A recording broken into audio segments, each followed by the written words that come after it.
warahmatullahi wabarakatuh. Perkenalkan, nama saya Rizky Amanda Putra dengan NIM 1919010061. Baiklah, di sini saya akan menjelaskan tentang pengolahan data persamaan simultan.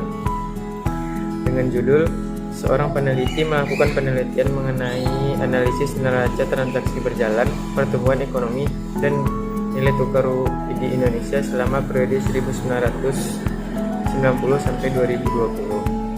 Kerangka konseptual, harga minyak sama dengan X1, keterbukaan ekonomi sama dengan X2, investasi asing langsung X3, pengeluaran pemerintah X4, aset luar negeri X5, inflasi X6, jumlah uang beredar X7, ekspor X8, dan suku bunga X9. Adapun uji identifikasi yaitu yang pertama persamaan neraca transaksi berjalan, di mana K dikurang K lebih kecil daripada M1, maka estimasi yang dapat dilakukan adalah 2 SLS. Yang kedua persamaan pertumbuhan ekonomi, di mana K dikurang K lebih kecil daripada M dikurang 1, maka estimasi dapat dilakukan dengan 2 SLS. Yang ketiga persamaan nilai tukar, di mana K dikurang K lebih kecil daripada M kurang 1, maka estimasi dapat dilakukan dengan 2 SLS. Adapun interpretasi hasil pengolahan data persamaan simultan yaitu yang pertama persamaan neraca transaksi berjalan, di mana YLT sama dengan 8,64 dikurang 0,54 ditambah 1,70 ditambah 0,76 dikurang 0,16 dikurang 1,39 dikurang 0,17 ditambah 0,04. Adapun persamaan pertumbuhan ekonomi yaitu di mana Y2 T sama dengan min 79,22 dikurang 5,41 ditambah 7,44 dikurang 546 ditambah 234 dikurang 0,58 dikurang 0,20 ditambah 0,70. Dan yang ketiga persamaan nilai tukar, di mana Y3T sama dengan 17,22 ditambah 0,13 dikurang 0,04 dikurang 0,44 ditambah 0,7 dikurang 0,00 dikurang 0,13 dikurang 0,03.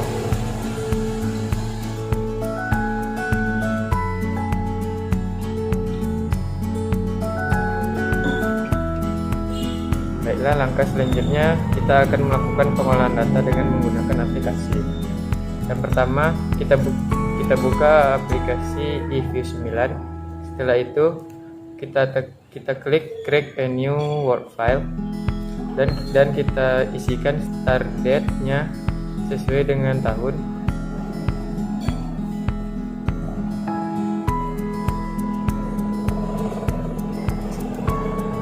Selanjutnya kita akan memasukkan data yang akan kita olah. Klik empty group.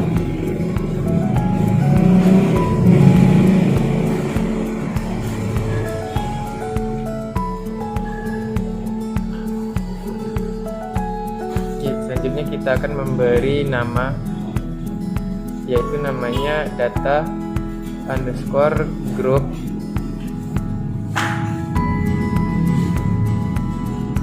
Selanjutnya kita akan melakukan pengolahan data. Yang pertama kita melakukan pengolahan data untuk persamaan Y1. Caranya yaitu kan kontrol Y1, Y2, Y3, X1, X2, X4, X5, X dan X6. Selanjutnya klik kanan, tekan open, pilih as equation. Nah, pada C di sini yaitu konstanta, kita pindahkan antara Y1 dan Y2. Dan pada soal Y3 ini bentuknya dibentukkan dalam persen, atau kita menambahkan log. Pada metodenya kita akan ganti dengan TSLS. Di instrumen listnya ini kita akan mengisikan X1, X2, X3, X4, X5, dan X6, dan X7, X8, X9. lalu klik OK. Ini merupakan hasil pengolahan data untuk persamaan Y1. Di sini akan kita lihat kolom koefisien, kolom probability, R-squared, dan probability F statistik.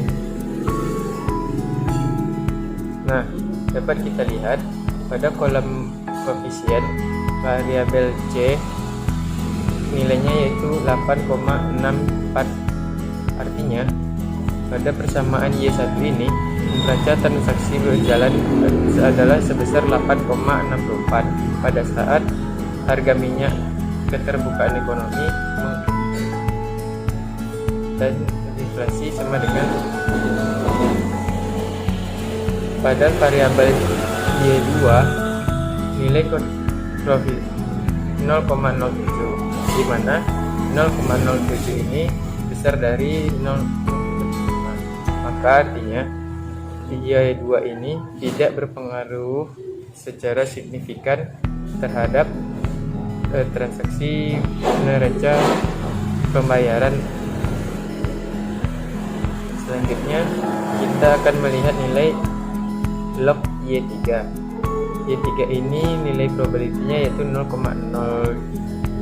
ini akan kecil dari 0,05. Artinya bahwa nilai tukar ini berpengaruh secara signifikan terhadap neraca transaksi berjalan.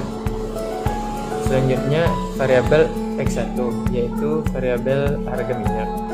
Nilai probability-nya yaitu 0,04 dan itu adalah kecil dari 0,05. Maka harga minyak ini atau variabel X1 ini berpengaruh secara signifikan terhadap neraca transaksi berjalan. Selanjutnya X2, nilai probability-nya yaitu 0,19. Karena 0,19 ini besar dari 0,05, maka X2 atau keterbukaan ekonomi tidak berpengaruh secara signifikan terhadap neraca transaksi berjalan. Selanjutnya kita akan melihat X4, di mana nilai probability-nya yaitu 0,06. Karena 0,06 ini besar dari 0,05, maka X4 tidak berpengaruh secara signifikan terhadap neraca transaksi berjalan. Selanjutnya yaitu X5, di mana nilai probability-nya yaitu 0,01. Itu di mana kecil dari 0,05. Maka variabel X5 berpengaruh sangat signifikan terhadap neraca transaksi berjalan. Dan terakhir yaitu variabel X6. Variabel atau variabel inflasi memiliki nilai probability 0,34, di mana nilai ini besar dari 0,05. Maka X6 atau inflasi tidak berpengaruh secara signifikan terhadap neraca pembayaran neraca transaksi berjalan. Untuk nilai R-squared-nya yaitu 0,646545, maka kita desimalkan menjadi 0,6465%. Maka sisanya yaitu 35, ditentukan oleh persamaan Y1. Selanjutnya hasil uji simultan atau probability itu 0,000241 dengan tingkat kepercayaan sebesar 90.000%, sehingga 0,00241 ini kecil dari 0,5, yang artinya variabel koefisien yang terdiri dari harga minyak, keterbukaan ekonomi, likuiditas pasar luar negeri, dan juga inflasi sangat berpengaruh secara signifikan terhadap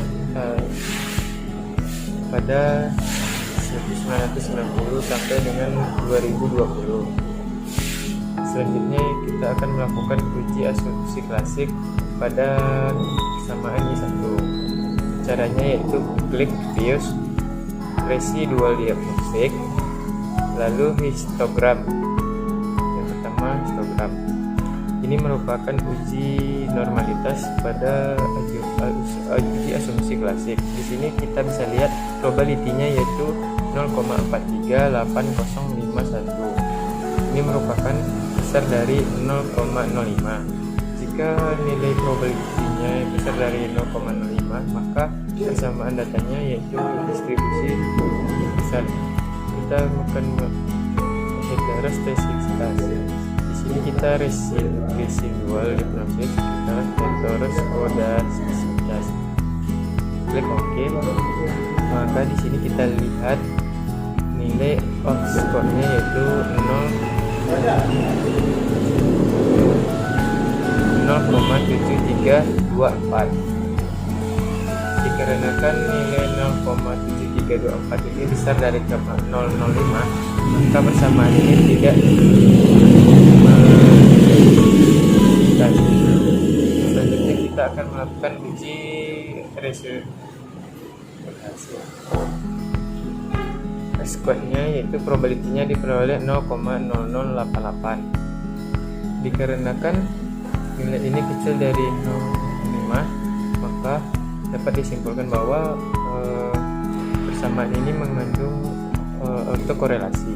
Dan terakhir kita akan menguji multikolonialitas. Oke, klik quick grup statistik correlation. Kita masukkan rumusnya Y2 log Y3 X1 X2 X4 X5 dan X6. Lalu klik OK. Maka di sini kita akan mendapatkan hasil dari multikolonialitas. Hasil di sini menunjukkan interpretasi tidak melebihi dari 0,90. Maka persamaan ini tidak mengandung multikolonialitas. Langkah selanjutnya yaitu kita akan melakukan uji persamaan Y2. Untuk pengolahan data persamaan Y2, kita akan melakukan tombol Y2, Y1, Y3, X3, X4, X5, dan X7. X5, X dan X6, X dan X7. Kita klik kanan open.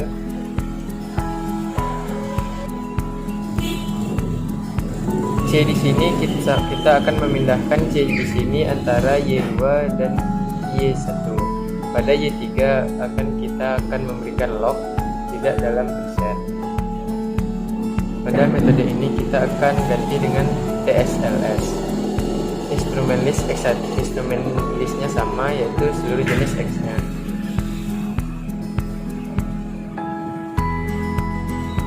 Lalu klik OK. Ini merupakan pengolahan data untuk persamaan Y2. Kita simpan dulu pada Office, nama persamaan Y2. Baiklah, pada persamaan Y2 ini kita lakukan analisisnya, yaitu yang akan dilihat yaitu koefisien, probability, dan probability statistik. Pada koefisien C Y1 pada percobaan kedua pertumbuhan ekonomi ini, maka angkanya yaitu negatif 79,22. Pertumbuhan ekonomi adalah sebesar, artinya pertumbuhan ekonomi adalah sebesar min 79,22 saat investasi asing langsung masuk, pengeluaran pemerintah, aset luar negeri, dan inflasi uang beredar sama dengan 0.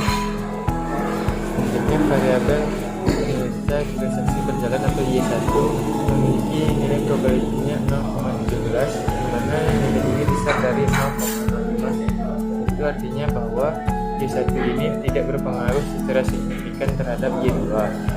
Selanjutnya Y3.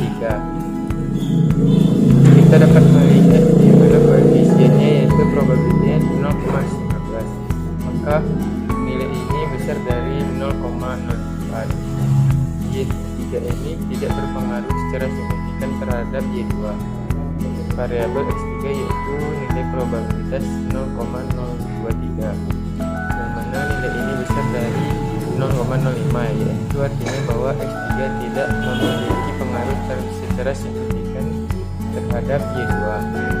Selanjutnya X4 memiliki nilai probability 0,47, maka nilai ini kecil juga tidak memiliki pengaruh secara signifikan terhadap Y2. Yaitu selanjutnya S5, di mana nilai probability-nya yaitu 0,25, di mana besar dari 0,5, maka S5 tidak berpengaruh signifikan terhadap Y2 itu pertumbuhan ini. Selanjutnya variabel X6 yaitu dimana inflasi, dimana memiliki nilai 0,48, yaitu dimana besar dari 0,05, maka inflasi ini tidak berpengaruh secara signifikan terhadap pertumbuhan ekonomi. Yang terakhir yaitu X7, dimana variabel jumlah uang beredar, dimana memiliki nilai probability 0,30, dimana besar dari 0,05, artinya tidak berpengaruh secara signifikan terhadap Y2. Selanjutnya kita akan melihat R square-nya, yaitu dimana nilainya min 2,07, maka nilainya dianggap nilainya tidak memiliki kontribusi terhadap Y1, Y3, X3, X4, X5, X6, dan X7 terhadap Y2, karena semua variabel X3 sama dengan tidak mampu menjelaskan varian endogen. Selanjutnya kita akan melihat hasil uji simultan. Di sini uji F-nya memiliki 0,72, 4386. Ini merupakan besar dari 0,05, yang artinya variabel ini Samsung, pengeluaran pemerintah, hasil luar negeri, dan inflasi dan jumlah uang beredar tidak berpengaruh secara signifikan terhadap variabel endogen selama periode 1990 sampai dengan tahun 2020. Sekarang kita akan melakukan tahapan uji ekspansi residual histogram. Ini merupakan uji normalitas yang kita dapatkan. Pada uji normalitas ini probability yang kita dapatkan yaitu 0,550, artinya nilai ini lebih besar dari 0,05, maka persamaan ini datanya akan distribusi normal. Selanjutnya kita akan melakukan uji heteroskedisitas. Pada uji ini kita mendapatkan nilai S-nya yaitu 0,17,70. Nilai ini merupakan besar dari 0,05, maka dapat disimpulkan bahwa persamaan ini tidak mengandung heteroskedisitas. Selanjutnya kita akan melakukan uji autokorelasi. Pada uji autokorelasi ini mendapatkan nilai probability-nya sebesar 0,01, yang mana nilai ini merupakan kecil dari 0,05, yang artinya bahwa persamaan ini mengandung autokorelasi. Dan terakhir yaitu kita akan melakukan uji multikolinearitas. Klik Group Statistic dan Correlation. Pada series list kita isi rumusnya yaitu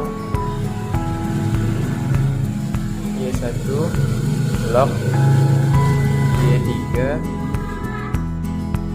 spasi X3 X4 X5 spasi X6 spasi X7. Di sini maka kita akan dapatkan hasil dari uji multikolinearitasnya, yaitu dikarenakan hasil ini tidak melebihi dari 0,90, maka persamaan ini tidak mengandung multikolinearitas atau variabel eksponensial. Oke, selanjutnya kita akan melakukan pengolahan data untuk persamaan Y3. Caranya yaitu tekan tombol kontrol Y3, Y1, Y2, X4, X5, X6, X8, dan X9. Klik kanan pada open, pilih execution. Di sini C-nya kita akan pindahkan di antara Y3 dan Y1.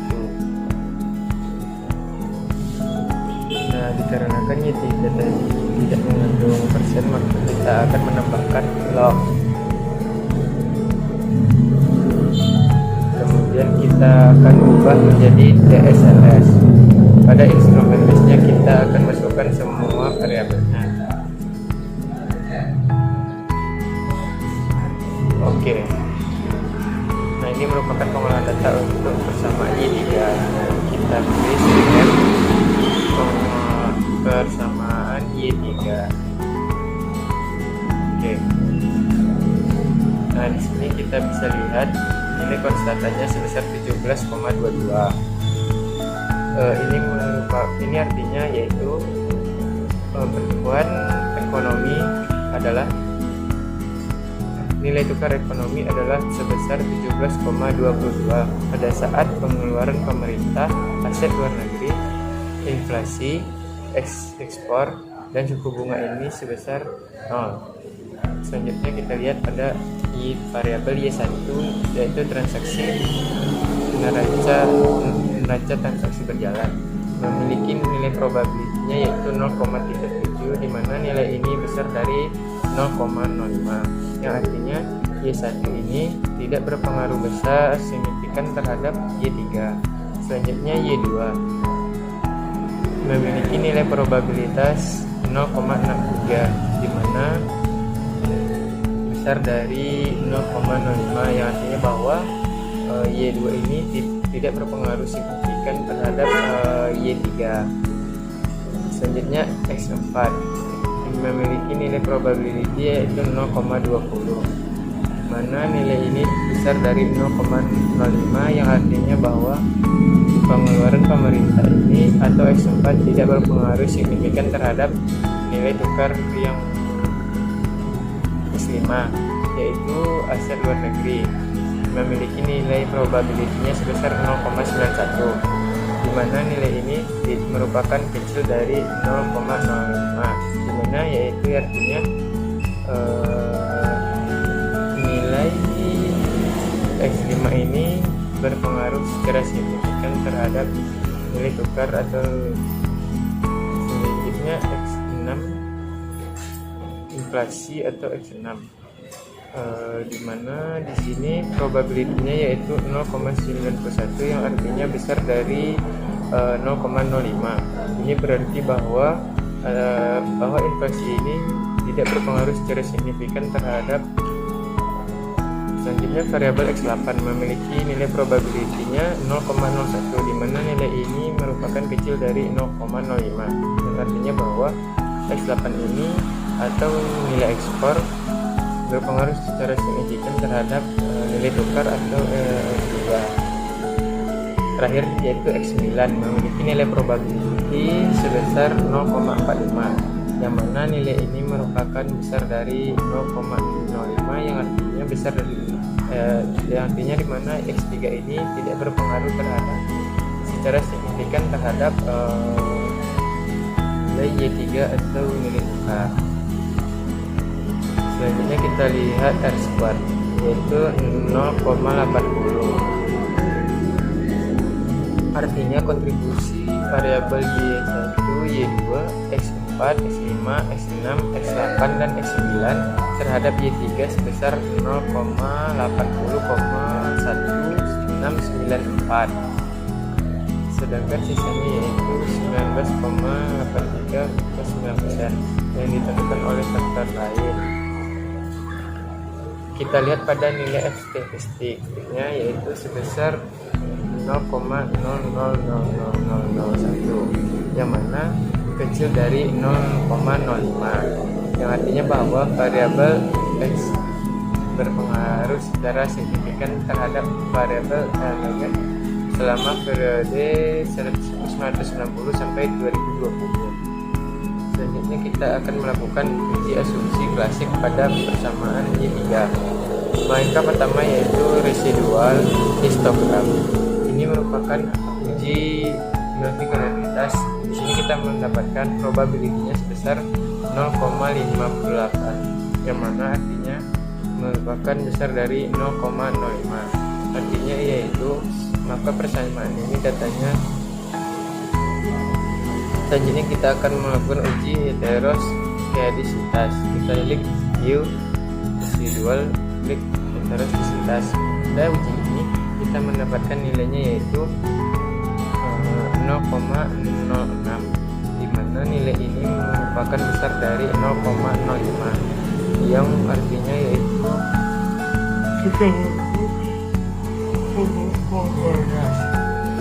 residual korelasi. Di sini kita mendapatkan nilai 0,05, artinya ini merupakan kecil dari 0,05, maka ini kecil dari 0,05, maka nilai ini mengandung autokorelasi. Yang terakhir kita akan melakukan uji multikolorialitas. Di sini kita akan mengisi series listnya yaitu Y1, Y2, X4, X5, X6, X8, X dan X9.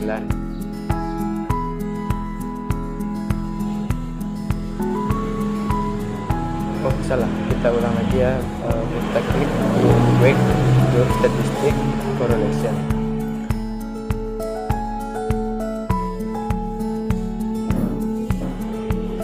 Oke, di sini kita akan mendapatkan nilai dari multikolorialitas dikarenakan data di tabel ini nilainya tidak melebihi 0,90, maka persamaan ini tidak mengandung multikolorialitas terhadap variabel ini.